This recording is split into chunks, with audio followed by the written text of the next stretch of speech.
Okay, welcome back. Questions? We're doing Yeah. Yeah. The only reason we're not doing Mishlei is because I'm not going to be up tomorrow, recover from jet lag quick enough to be able to, yeah. No, you remember like 2 minutes ago that I forgot. Questions. Actually. Leftover questions from Sukkos? Oh, yes. What's a good way to? Yeah, go ahead, Isaac. You get priority because you're on. What's a good way to learn neviim? Let's go to learn neviim. I wish I knew.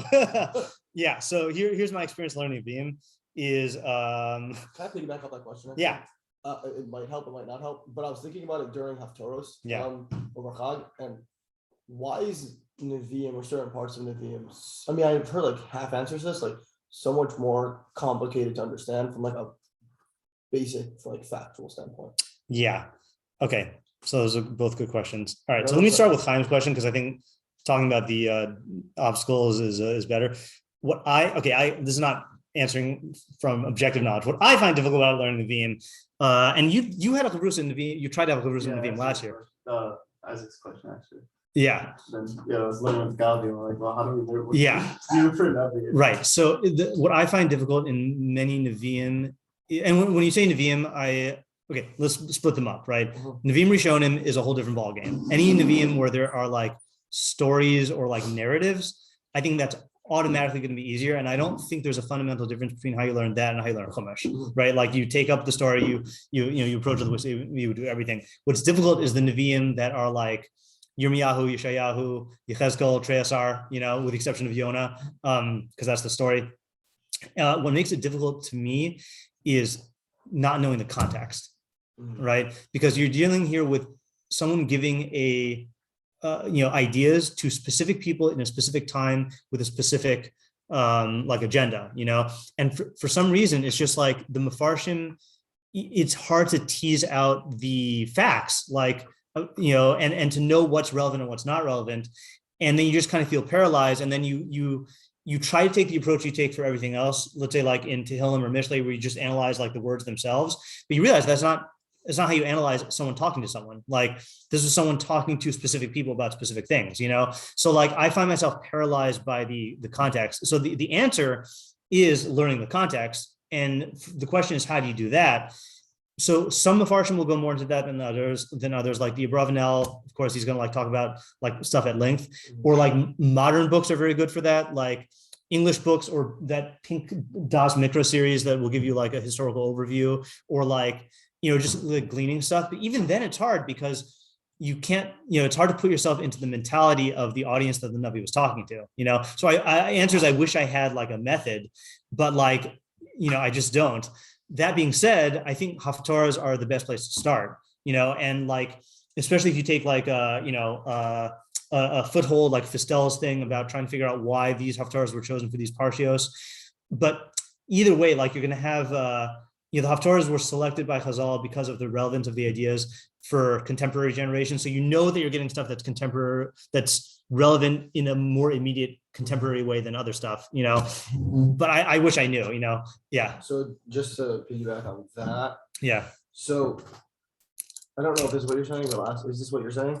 Are you saying that like there are specific parts of Tanakh that aren't like written or compiled for generations? Okay, so just that like it's more difficultly accessible. Okay, yeah. So that's why I use I put qualifications in there, right? Because there's a Gemara in Megillah, I think, that that says, let me see if I can find it.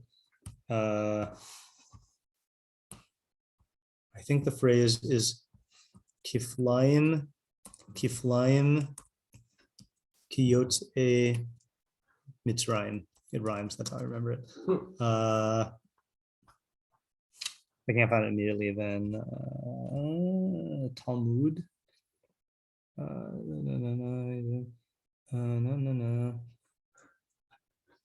Megillah. Yeah, there you go. Bang. All right. It says in Megillah Daf Yud Daled Amud Aleph. Okay. It says Kidatanya, I don't care about the context right now. Harbe neviim amdu lahem Israel, kiflaim kiyotim Mitzrayim. So there were many neviim who arose for Israel, twice the number of people who left Mitzrayim. Okay, which is what if you take that like the men, that's 1.2 million, right? So I think it's fair to say that this is an exaggeration, especially going to the Rambam, that being a Navi is hard, you know. So the question then is, why do we only have like this limited number of neviim who have books? Ella nevuah shehutracha ledoros nichtava v'shelo lehutracha lo nichtava. Rather, the nevuahs that were needed for generations were written. The ones that were not needed for generations were not written. Now Rashi there says, along Rashi. All right, I don't know if we need to do the whole thing. Nevuah shehutracha ledoros lilmud teshuva o hora. Okay, to teach teshuva or hora. Now I don't know what he means by hora. He doesn't mean halachic stuff, because most of the neviim is not that. Hora literally means teaching. And then he goes and like lists them. Okay, so the principle is that if the nevuah was recorded in writing and incorporated into Torah B'Ksav, then it must have something that's relevant for the Doros. But the reason why I said my little I forgot what language I used, but something like more accessible is you read some of these nevuahs, and it does not seem like it was necessary for the Doros in like an immediate you read Hosea. Shuva Yisrael ad Hashem Elokecha ki shalta ba'avonecha, right? Return Israel to Hashem because you stumbled in your sin. All right, that sounds relevant, you know. Or let's say you read something about all that, that stuff's relevant. But then you read like Yeshayahu giving a nevuah to Moab, saying, "Hey guys, this is what's going to happen to you." Right. Like it's relevant because you could learn principles of hashgachah Hashem from it, but it's not talking to you in a universal, timeless way, as much as you have to extrapolate the timeless principles. So that's what I find really difficult. But by the way, that's another answer to Isaac's question. If you can figure out what Rashi means by hora'ah, then you know that if you're learning Navi, you're looking for either teshuva guidance or hora'ah guidance. I don't know what that means though. Another thing that makes Navi difficult is the order. It's not necessarily in chronological order or in order of ease. Like for example, in Yeshayahu, I know this because I tried teaching Yeshayahu a couple of years. The first parak is not his first nevuah. The sixth parak is his first nevuah. Okay, yeah. So there's that. Or let's say you are an innocent innocent being who says, "Oh, I'm going to learn Yechezkel." I knew it. You get nice and recover like in the first parak. So like, what do you do with that? Hagdamas are good also, like for neviim guidance, but often you just run to the same problems. So the answer is I don't know. Yeah. I mean that's actually not a bad. I mean, now you should do that. They have people who teach this professionally, and I think it's actually not a bad idea, especially like to listen to shiurim to get you started. Because at least then you can like get them to fill you in on like the facts, and then you can like learn on your own. Another tip is learn other areas of Tanakh that give you the context. So let's say, for example, when I taught Yirmiyahu, I learned Sefer Melachim Beis, because Yirmiyahu occurs at the end of that time period. So like prep yourself with the rest of Tanakh, but yeah. Oh yes, of course. The rest of the Tanakh. Yeah, all the rest of the Tanakh. Yeah. And that's also difficult because not all the neviim do we know when they prophesied. Like I think no one knows when Yoel prophesied. Because Yoel. Where is he? He's in Treyasar. Okay, that's why. Yeah. Okay, great. Yeah. Yep. Because I also heard that like some neviim were like not as literate as others. Right? Did I tell you that? I think so. Yeah, that's the Ravanel's theory for why there are Greek sieves. Oh, okay, okay. That's what I thought you were going to say. Yeah. Like the answer of like why is it so difficult? Because some of them are just they're not good at writing. Right. So I wouldn't put it like that because I actually find that makes it easier to read. The ones that are difficult are the ones with the flowery language, like Yeshayahu Hanavi. So like I got one of these days in shul, maybe it was, I forgot if it was Shab, I don't know when it was. Must have been the first days. I got called up to learn the Haftorah, which like I was thrilled that it was Sefer Malachim, because that was written by Yirmiyahu, and that's easy to read. Yeshayahu, it's like every word you stumble over, even just try to read it, and like forget trying to understand it. I was gonna follow that up with, or they're too good at writing. yeah, like no, use like see, what was it? See spot run, run spot run, that's the, not that it's that simple, but yeah. Right. All right, so I wish I had more guidance, but that's all I got. Yeah. Oh, one more thing. Yeah. I'm going to give you this theory, but like I have not had a lot of success. The sooner you can find like an overarching theme in the Sefer and then look at the individual parts of the Sefer through that theme, the better. So with the big neviim like Yeshayahu and Yechezkel and Yirmiyahu, like that might be harder, but with neviim and Treasar, I feel like that's doable. Oh, I know an answer. Okay, I do know an answer now. Here's what I would recommend. Okay, we all know who Rabbi Maruf is. Okay, no. Rabbi Maruf is learned. He's a Talmud of my Rabbi Sachs, and he also got smicha from yeshiva. He didn't actually go to yeshiva here, but he got smicha from Rebbe. One of the most gifted teachers and writers I've ever met. So he did a thing. He did a Nach Yomi thing, and then he wrote them all up. And the way he wrote them up is it's like he did it chapter by chapter, and he summarizes what happens in the chapter and then gives you ideas. Okay, so like I found that like if you want Bekius in Navi, I would almost recommend like reading his stuff more than the actual text of the Navi. Like you want to do it thoroughly, read the text of the Navi and then read his thing. But each one's like 2 or 3 pages. I don't know if I have all of them on my computer, but I can probably get them from him. But it's just good because you get ideas. And then, so let's say like when I was teaching Yirmiyahu, I read a bunch of his stuff, and then that gave me more of a theoretical framework for approaching that. Yeah. Yeah, sure. I will try. Okay, next question. Yeah. Okay, so I know you're planning on giving a hashgachah Sunday. Oh yeah. So if you have this in your shiur and don't want to do it now, that's totally fine. But I was wondering if you put any thought into how hashgachah pratis in terms of meeting other people works. Yeah. Because like, is it that it's purely focused on the individual, and the individual now sees people that were around him that he wasn't picking up on beforehand, or is it that it somehow God is maneuvering the? That's a really interesting question. I don't have an answer to that, but when I sorry, actually, I couldn't quite hear it. Could you repeat it? Can you repeat that question? I want to hear that question also. Sure. Well, that's strange. The question is Sean prefaced it by saying that he knows I'm going to give a Sunday shiur on hashgachah pratis bli neder, on December 4th, but so if this is going to be included in that, then I have a matir to not respond. But his question was like, do I have any insight into hashgachah pratis involved in meeting people? And like, is it that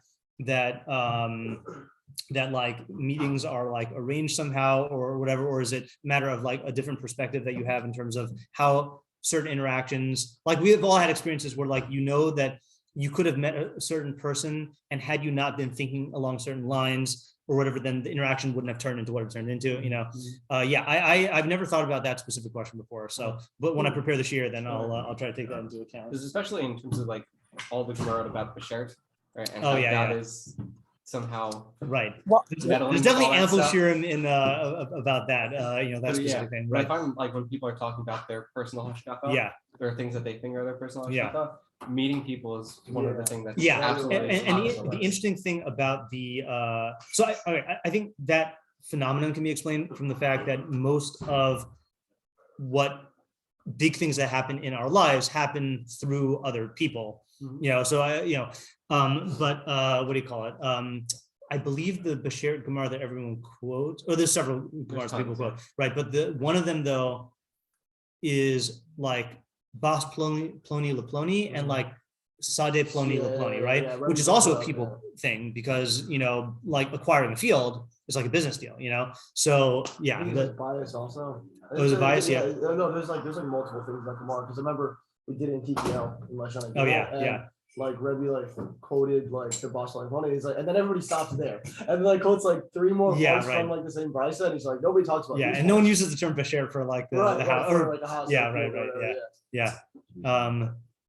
So I gotta think about that. I don't have a view on that. So when maybe we'll see if I can incorporate it into. We gotta go from stubbing the toe to meeting the doctor that heals your toe. To maybe add to that question, like, does that, if it gets not I know it's a classic question, like if it gets into like the God meddling, so to speak, with like how people are like their paths or whatever, does that create a problem with the Bechira at all?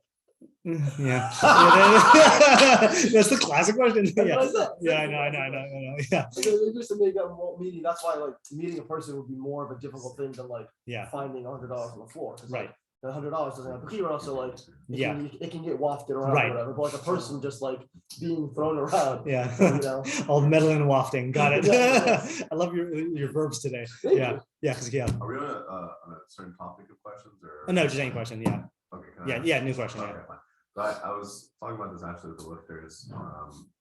So if non-Jews are supposed to relate to Rosh Hashanah, which I'm not even necessarily asking what the halachas are and how exactly they're supposed to do that, because I don't know if they thought it or what their version of things would be, but whatever. And somehow they're supposed to, I guess, or can do something for it.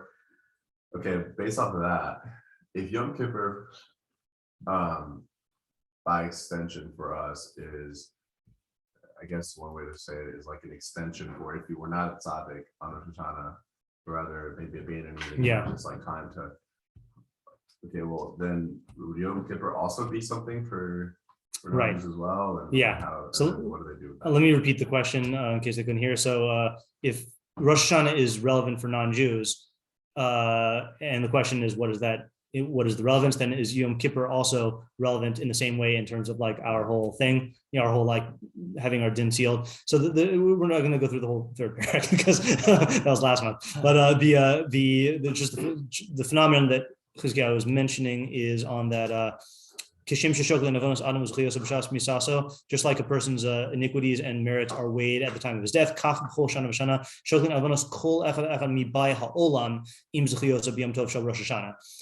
too the iniquities and are of each and every person in humanity are weighed against his merits on the Yom Tov of Rosh Hashanah. And then when he explains how it works, that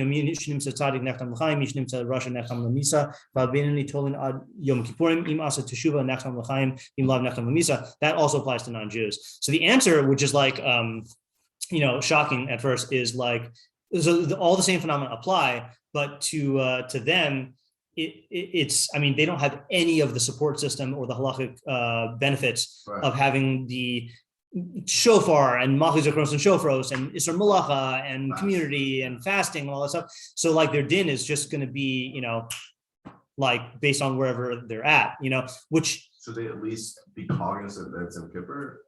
I mean, when you say should, I mean, ideally, like all non-Jews should be aware of the fact that there is a judgment that goes on and that it happens on Rosh Hashanah and Yom Kippur.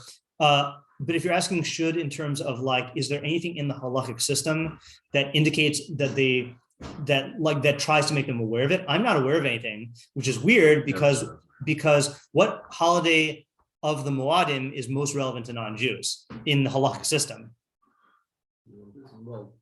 What?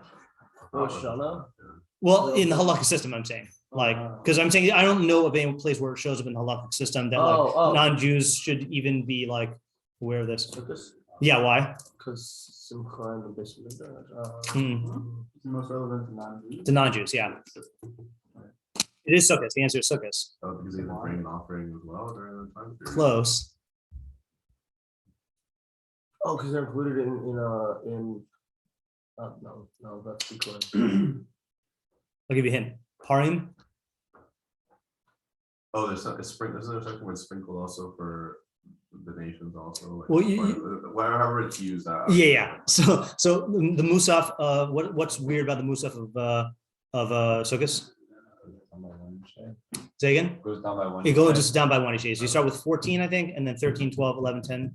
Right. I think. Or was it 13, 7? No, I think 14.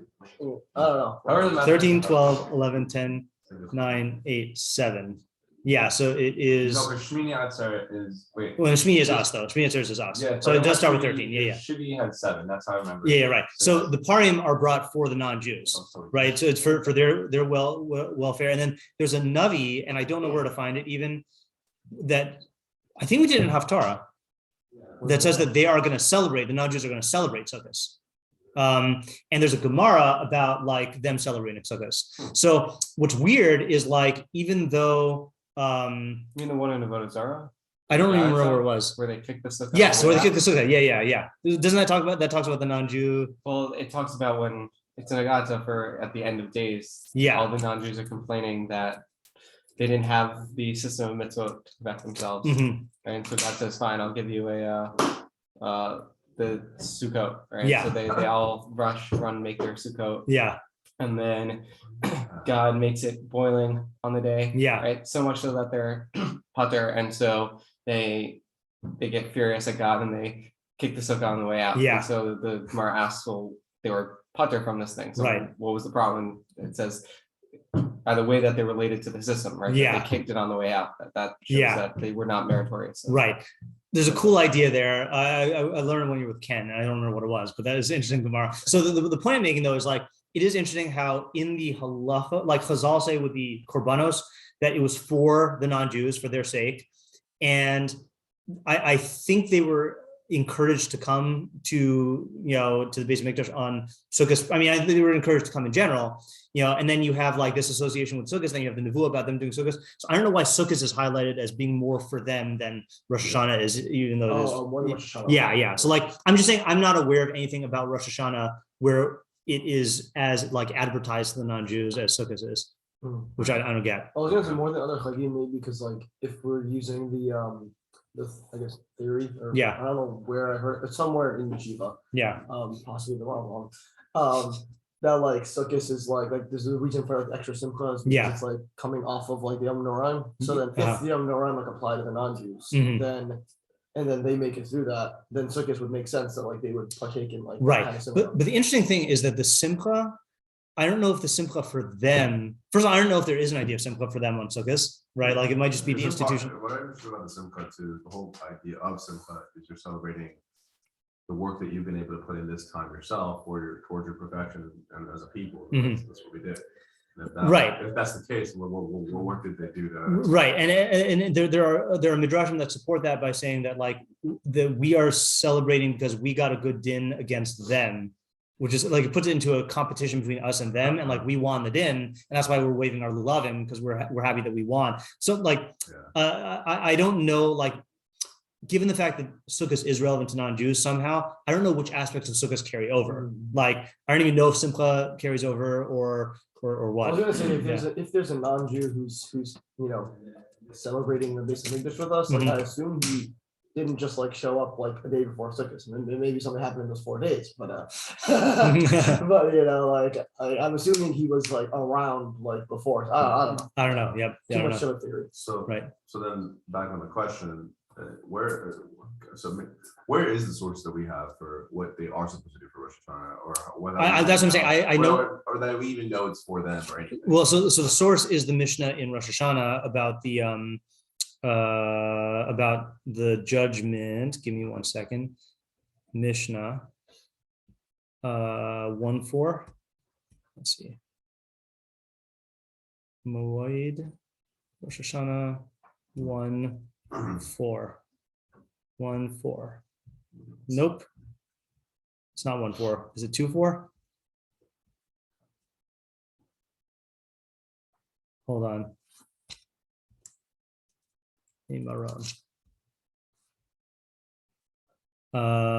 It says it's the Mishnah that is the source of the whole idea that there's a judgment on Rosh Hashanah. Rosh Hashanah 1:2. Okay, but Arba Prakim Halam Nidon in 4 periods of the year the world is judged. But Pesach al HaTavua. Oh, that's nothing also, right? It's the whole world is being judged, right? Yeah. So on Pesach for produce, Batzeres al Peros Ha'ilan. On Shavuos, it's on the fruits of the trees. Rosh Hashanah, Kol Bai Olam Ovrim Lefanav Kibnei Maron.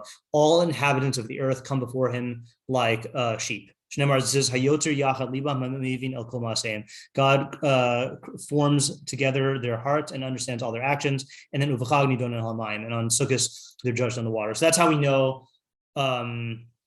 From Torah Peh, like that's the earliest source that I'm aware of that they're judged on Rosh Hashanah, and it's everyone. It's called Bayolam. Does this mean that water is independent or produce is independent from water? Yeah, so that's the other tricky thing with this, right? Is the what's the interrelationship between there's two things. There's the water affecting the other stuff, and then there's what is the Rosh Hashanah judgment?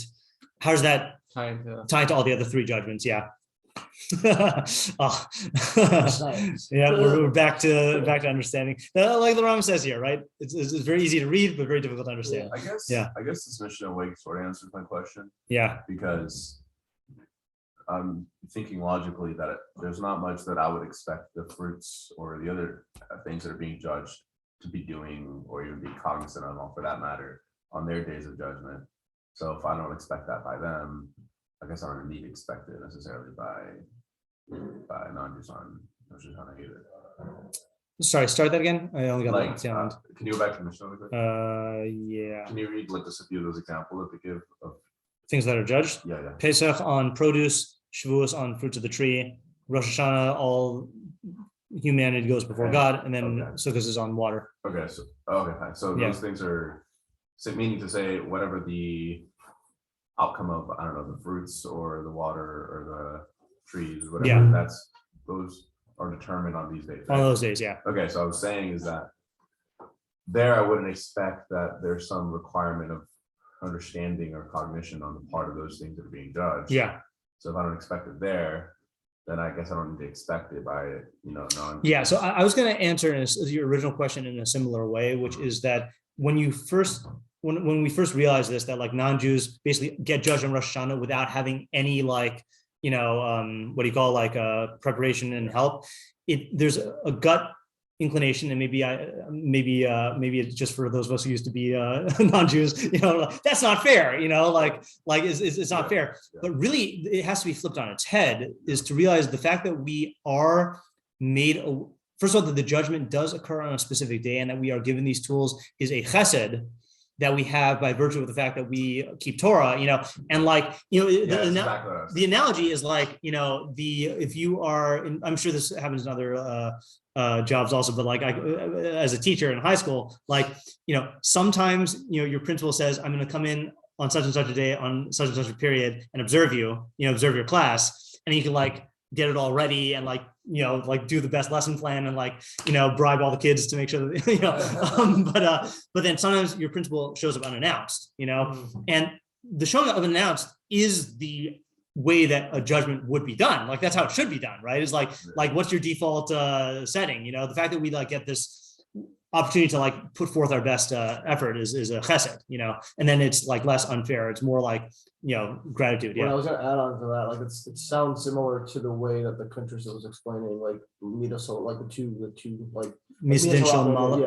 Yeah. I guess I was understanding it as midas and midas did, but I mean the way right. So the midas hadin Shel Mala and Shel Mata would be it just seems like the non-Jews in a sense would fall under the overarching category of nature, in a sense of just the classic midas hadin, are you working within the framework of God or not? Right.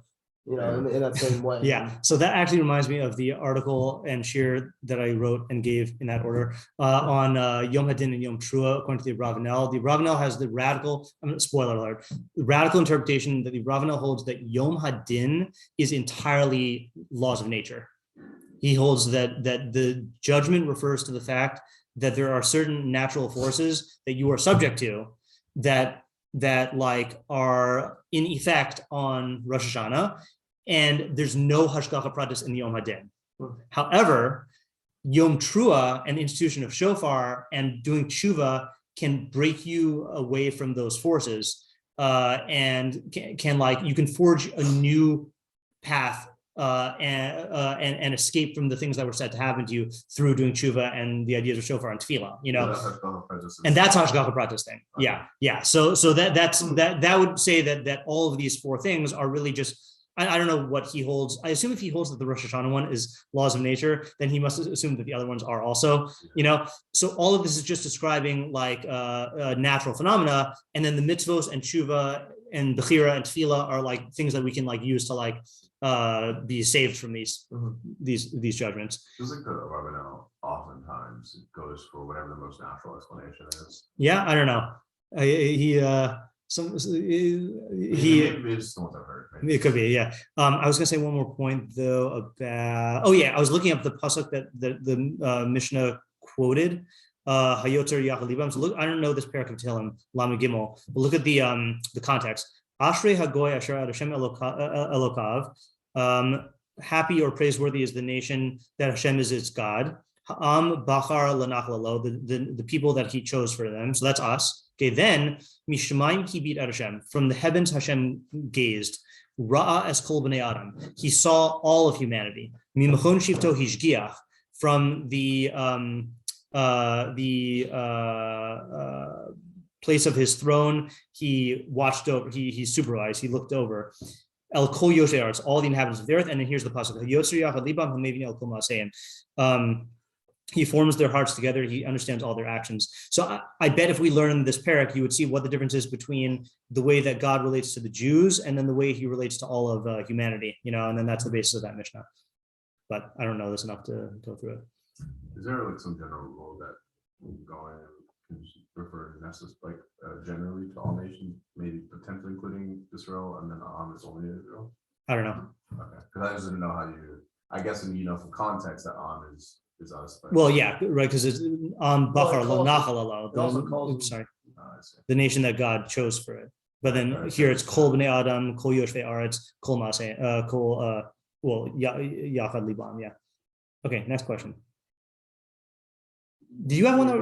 I have another one. Oh yeah, sure. I was waiting because I already asked one. Oh, that was the one, the piggyback one. Yeah. I got another one. Yeah. So I asked this to like the Rav of like the shul that I dominated in Detroit, who I happen to like a lot. He I don't think he didn't really have. He had a couple things off the top of his head, but why did we read Koheles on Sukkos? Yeah, that's good. I was like reading, and I was like, I know what Koheles is about, right? And like, I know like and I was reading through it like with the ball of Kriya. Because everything is vanity, and the Sukkah is like gonna fall apart. Yeah, so I'll tell you the type of answer I can't give, and then the type I can give. Okay. I can't give the answer. I don't know like the cause of that minhag, but I can give answers about what is the relevance of Koheles to Sukkos. So you're looking into the mitzvos, or was that a serious answer or a joke answer? No, it was sort of, it's my kind of serious, jokey way, but I am kind of serious. I have to feel like that is the theme of Koheles, is that everything is in a sense. It's not that it's not good to do, but you have to kind of, I guess, recognize some sort of like the temporariness of everything. Yeah. And so just I feel like it's an appropriate time for that. Okay, but why? I mean, there's a I think. Go ahead. Yeah, I mean, I could say one of the ideas. Sure. So I think his main point was that like Sukkos being as mon simcha, like there's like two ways that you can like view that simcha. Yeah. You can either take that simcha and like use it for increasing your growth. Yeah. Or just like use it in like whatever way you want to use it, and like Shlomo was basically showing you like, here's how you can use like physicality and some fun things like that in like, a good way. Like the way like I kind of like extrapolated from that was like you could take bus every eye and just like be like, that was a great meal. Yeah. Or you can like use it to like reflect on like right. Okay. So I don't know if I have two approaches or one approach, but and then I also that generated a new answer for Isaac's original question about how to learn neviim. But my understanding is what was, I mean, Sukkos has two themes, right? There's probably has more than two themes, but the Baal Kuntra says each Yom Tov has a hashgachah pratis theme and a hashgachah klalis theme, right? So, for example, Pesach, the hashgachah pratis theme is Yetzias Mitzrayim, and the hashgachah klalis theme is the Chodesh Aviv. And Shavuos, the hashgachah pratis theme is Matan Torah, and the hashgachah klalis theme is the beginning of the harvest. Sukkos, the Hashgachic pratis theme is theme is the Arnei Kavod, or the Sukkos in the Midbar. And then what's the Hashgachic Klalos theme? The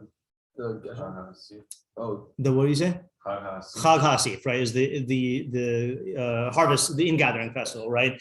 So this again, it's hard for us to relate to this practically, but like this is your payday in the year. You have all of your abundance, and you have this tremendous danger of immediately getting caught up in distorted ways of relating to this stuff. So that includes what you said about the Vasu Yain, Kohi Votem Yadi, over attachment to it, like feeling that this is going to like make you. Okay, right. So like you need to check that, in order to relate to it in the proper way. So I think it's essentially the same idea, but I'm tying it to the theme within Sukkos of the harvest. That's when you're most in danger of giving into a false idea of happiness. And Koheles is the book that is about what the true idea of happiness is, and so you're like reminding yourself and reviewing that at that time. That's one idea. I guess I was going to say, you could also take that same idea through Zman to say no, like you did, I was going to say another thing though. So my other answer to Isaac's question about how do you learn neviim is stumble upon your own method. Okay, so the way I figured out what else is about,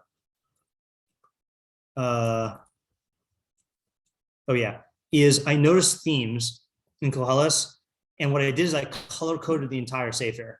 Okay, so and you could color code in different ways, but I noticed that there were, for example, times when he talks positively about simcha, which I put in light green, and then times when he says that simcha is futile, okay, and that's dark green. Or let's say like chachma as worthwhile is in light blue, and then chachma as hevel is dark blue, and then God's justice. So I color coded the whole theme, the whole sefer, and that led me to certain insights. And to also discerning structures in the book. Now I guarantee you that you're not going to find in a how to learn Koheles instruction manual, just color code it, but like you sometimes you have to take whatever intuitions you have and just like lean into them and then see if it leads you anywhere, and this for me is what led me to like my thesis on Koheles, I'm trying to think if this worked in any other of the neviim proper.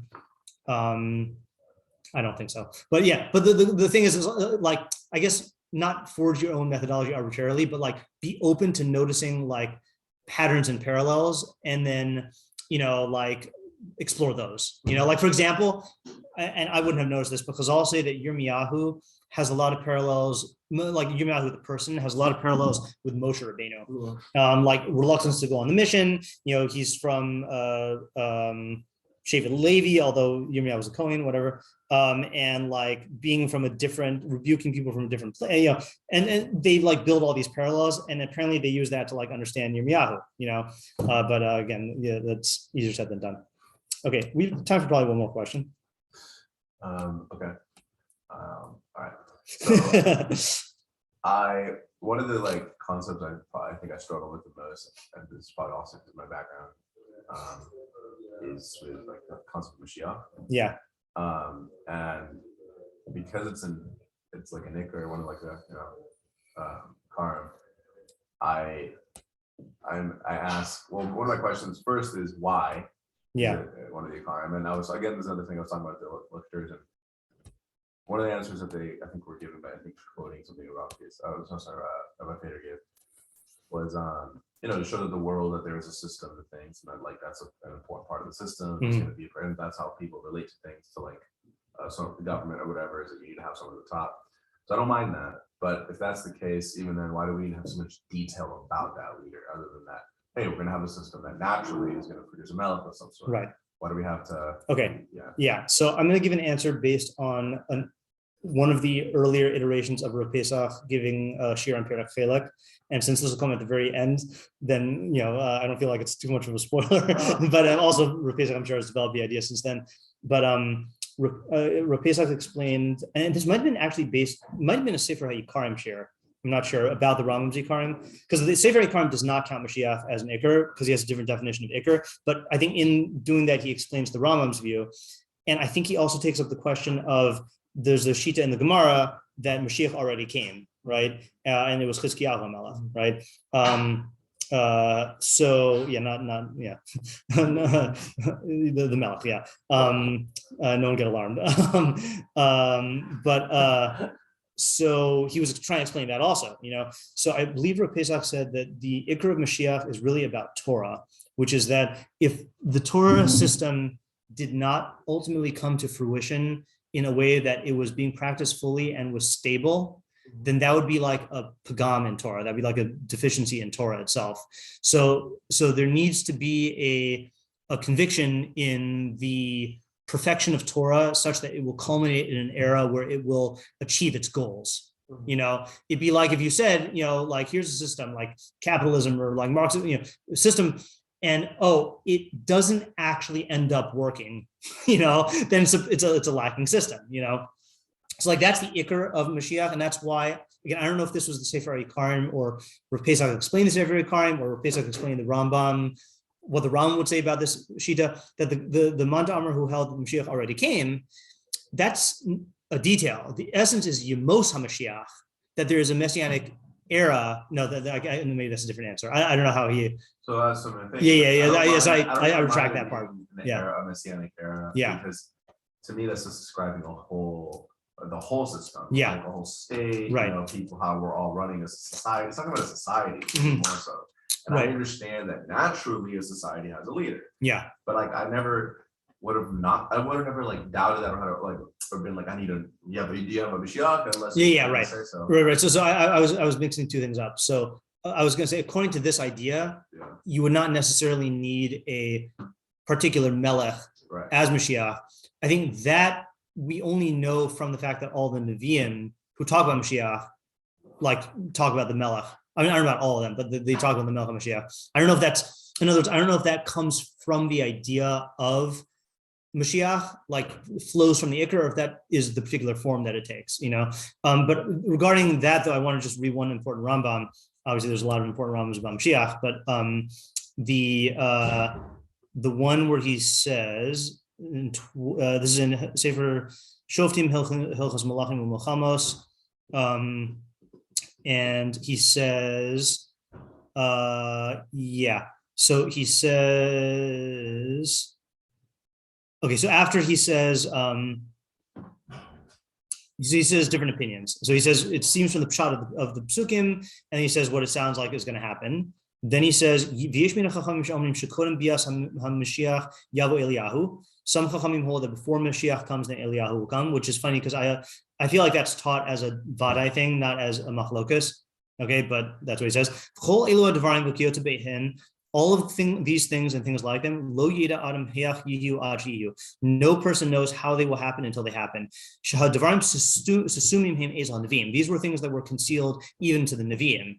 Gam hachachamim ein lahem kabbalah b'dvarim ela, and even the chachamim, also the chachamim don't have a tradition in these matters. Ella lefi hechrei hapsukim. They're just basing it on their assessment of the psukim. Ulefikach yesh ben machlokes b'dvarim ela, and that's why there's machlokes in these things. And then he says al kol panim ein sidur havayis dvarim elu v'lo dikdukan ikar badas. Nevertheless, the order of these things coming about and their details are not a fundamental in the religion. Okay, so the details in the order are not fundamental. And then he says, a